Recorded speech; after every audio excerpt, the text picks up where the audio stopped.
continuação da leitura do livro A Simples Beleza do Inesperado, de Marcelo Gleiser. O capítulo se chama Crença. Finalmente chegou o dia. A primeira coisa que fiz quando acordei foi abrir as cortinas. Fazia sol, mesmo que se um pouco tímido. Ainda bem, pois não queria passar o único dia que tinha pescando debaixo de chuva. Por outro lado, sabia que o clima ali mudava rapidamente. Estava preparado para qualquer coisa. O momento havia chegado e era isso que importava. A segunda coisa que fiz foi comer um enorme café da manhã ao estilo inglês, ingerindo gordura e carboidratos suficientes para me manter vivo por alguns dias. Confesso que estava ótimo, mesmo se o bacon e a manteiga violassem as minhas entranhas acostumadas a um bom cereal com iogurte e frutas.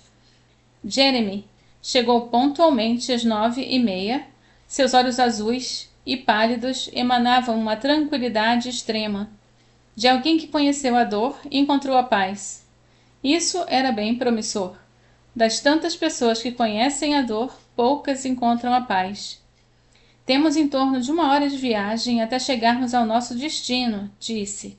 Queria levar você ao nosso incrível rio Eden, mas as chuvas de ontem turvaram a água e a pesca não seria boa. Então fui expulso do paraíso antes de chegar nele. A verdade é que pouco me importava onde íamos. O meu objetivo principal não era pegar peixe. O que eu queria era a experiência de caminhar em meio a um rio, subir a correnteza com um guia ao meu lado, alguém que me ajudaria a explorar mais uma sala do monastério. Não tem problema, respondi. O que eu preciso é de instrução. Como lançar a linha, como controlá-la, fisgar o peixe sem perdê-lo.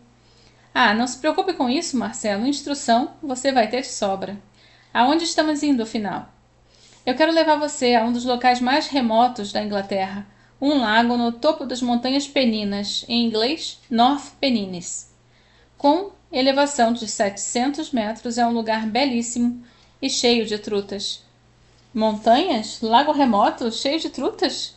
Parecia um sonho. Subimos as estradas de Northumberland, passando por incontáveis pastos, ilustrações perfeitas da Inglaterra rural, colinas verdes esmeralda rolando suavemente contra o céu acinzentado, cortadas por muros de pedras anciãs. Aqui e ali, ovelhas pretas e brancas pontuavam a paisagem como se fossem peças num tabuleiro de xadrez desenhado por Escher. Passamos pela pitoresca vila medieval de Middleton, em Teesdale, flanqueada pelo rio Tee. Olhei para as águas que rolavam rio abaixo, imaginando-me no meio delas, vara de pesca na mão. Jeremy leu meus pensamentos. Melhor mesmo irmos até o lago. A água ainda está bem turvada. Concordei sem muita convicção, pensando mais na beleza do rio do que na pesca. Aliás, Marcelo, do que tratava a sua conferência? Era sobre física teórica. Por quê? Ah, que incrível! Eu sou químico teórico. Sério? Sim, sério. Obtive meu doutorado em 1982 trabalhando em teoria de orbitais moleculares em Londres. Londres? Eu também. Meu doutorado é pela King's College. Que coincidência, meu também. Portanto, meu instrutor de pesca fly era um cientista e ainda por cima com doutorado pela mesma universidade que eu. Nem se eu quisesse eu podia ter inventado essa. Então existem muitos guias de pesca fly no norte da Inglaterra. Como descobri quando fiz minha busca pela internet, mas acharam que não só era um apreciador da natureza como eu, mas que também optou por estudá-la por meio da ciência e desfrutá-la por meio da pesca, era realmente muita coincidência. No caso dele, entretanto, a ciência ficou para trás, ao menos como profissão. Eu pesco há 40 anos e nada me traz tanto contentamento. Fora, claro, os meus livros. Espera aí, você também escreve? Sim, tanto ficção quanto não ficção. Não vai me dizer que você também. Sim, já escrevi vários, tanto ficção quanto não ficção. Que coisa, parece que somos mesmo almas gêmeas. Sem dúvida, concordei perplexo. Assim nasceu uma amizade completamente inesperada. Recentemente eu recebi seu novo livro, Tactical Fly Fishing, Táticas da Pesca Fly, um guia avançado escrito por um mestre consumado. Uma espécie de texto de pós-graduação para a pesca fly. Coincidências como essa, que estabeleceram uma relação com alguém que momentos antes não era nem parte das nossas vidas, levam muitas pessoas a acreditar em algum tipo de influência supernatural operando no mundo. Nos sentimos especiais quando a vida oferece uma dessas raras chances de crescimento espiritual.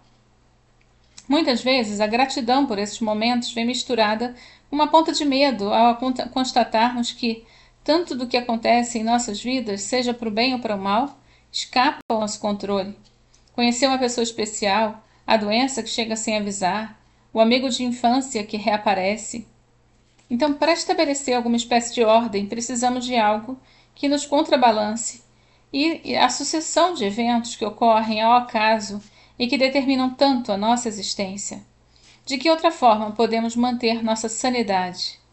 Para muitos, existe apenas um caminho: a fé num poder controlador, um guia sobrenatural que determina o acaso da existência, ao que determinam tanto a nossa existência. De que outra forma podemos manter nossa sanidade? Pode ser um Deus judeu-cristão, ou algum outro Deus ou deuses, como também a astrologia ou alguma outra fonte de influência cósmica, vagamente baseada em conceitos pseudocientíficos. Os que fazem essa escolha acreditam ter resolvido o mistério dessas conexões e ocorrências em suas vidas através da crença, substituindo um mistério por outro. Com isso, perdem a oportunidade de vivenciar a simples beleza do inesperado. A crença em algo além da natureza, que controla nossas vidas, tira a emoção da surpresa mágica do inesperado, transformando-nos em meros autômatos do destino. O Deus que joga dados. Seria prematuro concluir que a crença é proveniente apenas dos que têm fé. Cientistas seculares também acreditam que, se bem que sua crença é de natureza bem diferente daquela das tradições religiosas. Como ilustração, vamos voltar ao início do século XX, durante os anos dramáticos que marcaram o nascimento da teoria quântica, quando os maiores físicos do mundo tentavam desesperadamente encontrar algum tipo de ordem em meio ao caos. Na década de 20, Einstein, Max Planck, Erwin Schrödinger e outros lutaram para encontrar algum tipo de explicação para o aparente acaso que, segundo dezenas de experimentos, parecia caracterizar o mundo atômico. Esses homens acreditavam na visão do mundo da física quântica, estabelecida desde os dias de Galileu e Newton, uma visão da natureza baseada no determinismo causal, em que processos ocorrem continuamente, respondendo às relações simples de causa e efeito. Um objeto vai daqui até ali, seguindo uma trajetória bem definida entre dois pontos, determinada por forças que atuam sobre ele. Essa visão de mundo segue uma lógica bem estabelecida, mecânica, que permite a elaboração de teorias precisas, capazes de descrever o movimento dos planetas e dos objetos do nosso dia a dia. O sonho era estender essa visão a todos os fenômenos naturais, tornando-os acessíveis à mente humana, sem segredos inescrutáveis. Deus é sutil, mas não malicioso, disse Einstein. O mundo dos átomos, entretanto, parecia querer contrariar essa expectativa, rebelando-se contra regras bem comportadas.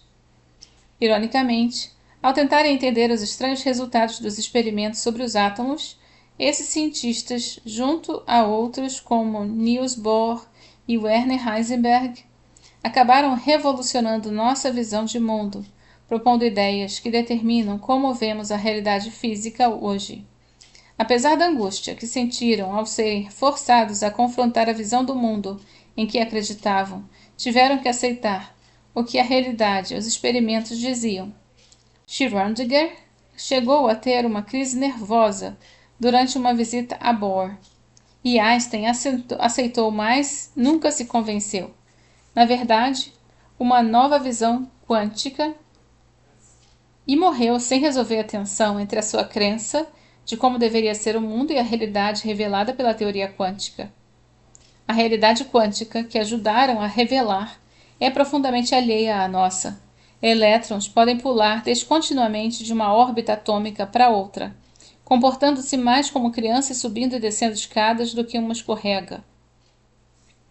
Segundo a física clássica, a atração elétrica entre os elétrons em órbita e os prótons que residem no núcleo atômico deveria tornar o átomo instável. Os átomos não deveriam existir. Os elétrons deveriam simplesmente cair sobre o núcleo, como aviões kamikazes. O que mantém essa partícula à parte? Para piorar, a matemática da física quântica permite apenas o cálculo da probabilidade de uma determinada ocorrência. Por exemplo, a probabilidade de que um elétron seja encontrado neste ou naquele local do espaço como essa ou aquela energia. Como o super-homem sob a ação da kryptonita, o poder triunfal do determinismo clássico, capaz de prever quando ocorrerá um eclipse milhares de anos no futuro, com precisão de segundos, isso perdia sua força no mundo dos átomos e das partículas elementares da matéria. A realidade quântica é profundamente distinta daquela vigente no mundo das máquinas a vapor, dos canhões e moinhos, dos carros e aviões, enfim, de todas as máquinas que obedecem às leis mecânicas baseadas no determinismo causal. No mundo do muito pequeno, a realidade desafia o bom senso, misteriosa, indiferente ao que estamos habituados no nosso dia a dia. Quando Schrödinger entendeu que sua teoria foi usada para criar uma visão de mundo contrária ao que ele acreditava, viu-se em meio a um pesadelo do estilo Frankenstein, recusando-se a aceitar suas consequências bizarras. Einstein, por sua vez, questionou continuamente a teoria até a sua morte, julgando-a incompleta, uma representação temporária de uma realidade apenas parcialmente desvendada. Essa é apenas metade da história, argumentaria. A física quântica é uma teoria incompleta, fruto da necessidade de explicarmos resultados experimentais um tanto estranhos, e ela simplesmente não pode ser a palavra final do mundo dos átomos. Tem que existir uma ordem por trás dessas probabilidades e comportamentos exóticos. E por que, professor Einstein, o senhor pensa dessa forma? O que lhe dá tanta certeza? Por que o mundo não pode ser tão desordenado? O velho não joga dados. Essa é a crença dos cientistas, não a fé em Deus, mas numa visão de mundo, numa expectativa de que como a natureza deveria se comportar, de como a realidade deveria ser. A famosa frase de Einstein revela sua crença numa natureza que, em sua essência, é determinística e não probabilística. O seu velho é um Deus metafórico representado pela natureza, seguindo leis determinísticas, uma natureza cujos mistérios são acessíveis, ao menos parcialmente, à razão humana. Então, durante as primeiras décadas do século XX, a visão do mundo quântica foi se impondo, e mesmo que contra a vontade de um grande número de cientistas, que é considerável uma violação do seu sistema filosófico. Não devemos julgá-los. Como você reagiria numa situação dessas, quando o novo e o inesperado são tão inevitáveis quanto ofensivos? Eis duas posições possíveis. Podemos abraçar o novo, aceitando que nossa visão de mundo precisa ser revisada, dado o acúmulo de novas evidências, ou podemos fincar o pé e acreditar que existe uma explicação mais profunda, que eventualmente suplantará essa visão que julgamos ser tão ofensiva à nossa crença. Essa foi a opção adotada por Einstein e por Schrödinger, Planck, Lewis e Vogel e muitos outros. O essencial aqui é reconhecer que, na ausência dos dados conclusivos, as duas posições são baseadas em crenças. A dificuldade, tanto em certas questões científicas quanto na crença religiosa, é que podem não existir dados conclusivos, ao que trataremos a seguir como determinar que a nova visão é definitiva, ou que a velha visão foi definitivamente suplantada. Einstein, deixe dizer para Deus o que fazer. Antes disso, porém, é importante fazermos uma distinção clara entre a crença como se manifesta na ciência e na religião tradicional, em uma palavra, dogma.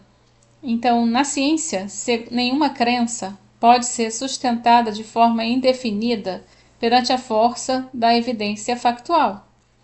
Não se argumenta contra fatos conclusivos. Isso não significa que não exista resistência ao novo, como vimos anteriormente. Existe muita. Eventualmente, porém, ideias erradas são abandonadas. Talvez apenas após a morte de toda a velha guarda, como comentou clinicamente o físico Max Planck. Por outro lado, na religião, como evidência direta, é ilusiva ou simplesmente inexistente a crença. A crença é sempre uma escolha viável.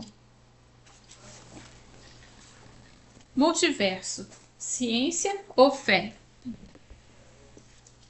Evidentemente, as coisas nunca são assim tão simples. Existe uma complicação interessante na ciência, em particular na cosmologia e a física de partículas, minhas áreas de pesquisa.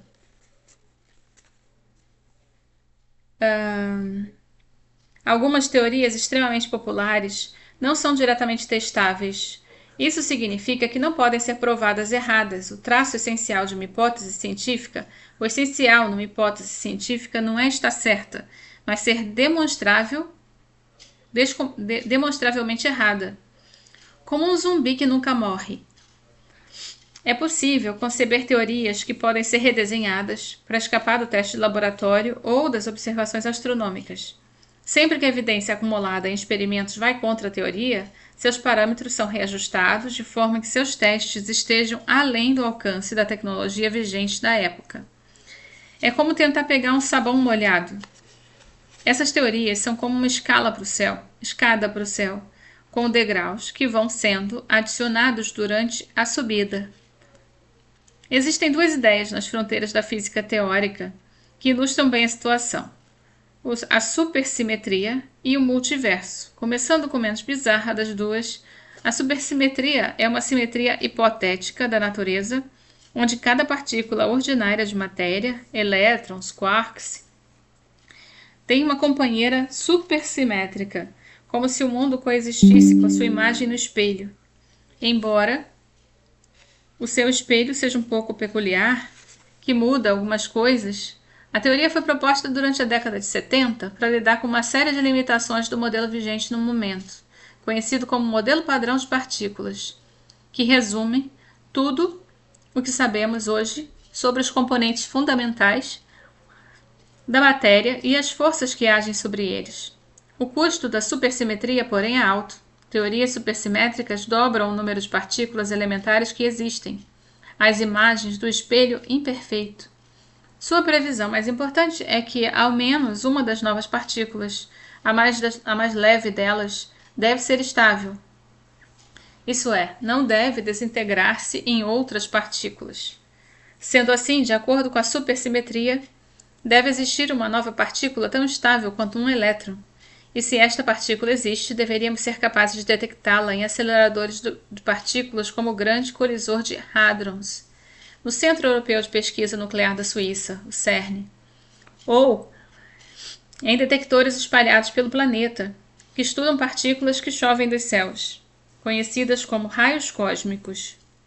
No entanto, e apesar de uma busca intensa que já dura mais de 3 décadas, essa partícula não foi encontrada. Em abril de 2015, o LHC foi ligado de novo, e certa vez com energias quase que 2 vezes maiores do que a do seu recorde anterior, quando foi encontrado o famoso bóson de Higgins, em julho de 2012. A maioria dos defensores da supersimetria acredita que agora vai, que quando os novos dados forem analisados em torno do que quando esse livro estará sendo publicado, no segundo semestre de 2016, a nova partícula vai aparecer.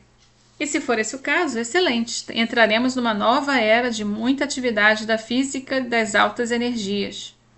Mas se não for, será que a supersimetria vai ser abandonada como uma hipótese que não funcionou? É aqui que coisas ficaram interessantes. Minha previsão é que haverá uma ruptura da comunidade dos físicos. Já é possível sentir uma tensão montante. Alguns colegas jogaram a toalha, admitindo que é hora de deixar a supersimetria para trás. Outros, não argumentando que a ausência de evidência não é evidência da ausência? que a supersimetria pode ser aparente às energias muito mais altas do que a que podemos atingir com nossas máquinas mentais ou atuais. A supersimetria existe, mas é invisível aos nossos olhos. Para esses cientistas, a supersimetria como explicação da realidade física se tornará um artigo de fé, uma hipótese não testável, ou seja, uma crença. E uma hipótese não testável, mesmo que se temporariamente útil na construção das extrapolações e conjecturas, tem pouco valor científico, se as previsões que inspira não podem ser validadas. Mesmo que a ideia seja extremamente bela e elegante, como determinar se tem algo a ver com a natureza, se não podemos testar suas consequências? Esse é o período de muita experiência e tensão agora na Suíça, onde o LHC coleta dados furiosamente e mal posso esperar para ver os resultados. O multiverso é uma extensão das teorias atuais da cosmologia, a partir da física e da astronomia, que estuda as propriedades do universo como um todo. Se você acha que o universo é grande, melhor reconsiderar. A ideia essencial é de que o nosso universo não é tudo que existe, mas parte de uma entidade muito maior. O multiverso. Existem tipos diferentes de multiverso, cujas propriedades variam de acordo com a teoria. Em geral, o multiverso é uma coleção de número enorme de universos, para a qual, com as próprias leis da natureza. O nosso é aquele cujas leis permitem que as estrelas formem e possam viver por um longo tempo suficiente para a formação dos planetas e que, ao mesmo tempo, um deles, o surgimento das criaturas vivas. Notem que eu uso o universo com U maiúsculo para denotar o universo conhecido, o que pode medir. Já universos com U minúsculo vai para universos hipotéticos que podem ou não existir. Se você acha que a história é meio vaga, não se preocupe, é vaga mesmo. Começamos com a noção da lei da natureza, ou lei física, chegando à biblioteca especializada, ou mesmo a Wikipedia, e vemos que não existe um consenso entre os cientistas sobre os quais são as leis da natureza. Claro que algumas são óbvias, como a lei da conservação de energia e da carga elétrica, mas as diferenças começam bem cedo. Portanto, quando físicos faltam os universos com leis físicas diferentes, especialmente no contexto do multiverso, é bom deixarmos com cuidado aqui os que querem dizer, e a resposta vai depender do tipo de teoria que chega ao multiverso em questão.